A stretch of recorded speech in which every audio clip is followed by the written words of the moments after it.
you've had a lot of successful restaurants. We'll get into some of them and some of the nuances of what you guys have had to go through to get there. But prior to doing this, you'd been in the restaurant business. I mean, what was like what gravitated you towards doing that? And when were you like, so I'm sure it started out as just a job, right? Like when you were younger.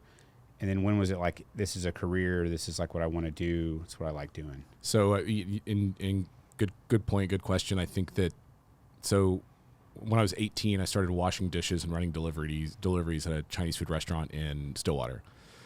And I joke a lot with, other people are like, I'm 20 years, no breaks. Like, this is what I have done the whole time. I think that after college, in 2008, I didn't really have intentions to do this. But I did have a liberal arts degree that, during a recession didn't really have value to employers. So I just waited tables after college, managed restaurants. And then, it's one of those things where we worked at a place called The Wedge. It's still operating downtown, me and a business partner of mine, John.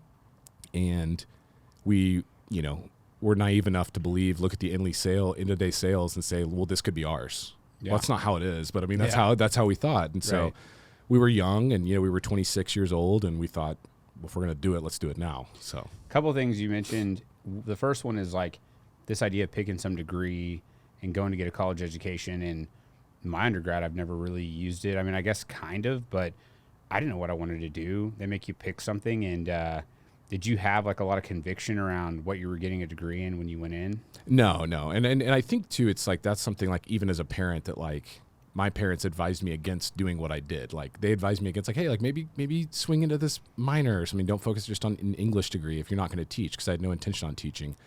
Hindsight 2020, like I think we all would go back and figure out, I would have done hotel restaurant administration or something like that. And would have made sense. Sure. Right. But, I don't regret it necessarily, but I think like, a different path in college. And truthfully, like part of the restaurant industry that's great is like no college degree required. It's not, that education is not your on the job stuff is super valuable. So for sure. Well, you learn stuff in college I think is beyond like, ultimately you have to do, there's some good things. I'm not totally knocking on college. It's just hard for a young person to really know. The other thing you said on the young person topic is like being that naive or being that kind of having that confidence with not really knowing how hard it really is and like what it's going to take. I mean, that's almost kind of like a proverb. It seems like in entrepreneurship, it's like you have to kind of just be overly confident, because if you knew what you knew now going in, would it have like changed anything or? No. And I think like that, so that first mule when we opened, like we were like very, like I was like, there's no way this fails. Like there's no way. And like everyone else was the opposite, but we were like very, like, I think it's part of it. And I do think like that's like going in young is so helpful, because I mean, really, like if it didn't work out, like the stakes weren't really that high. We would have been okay,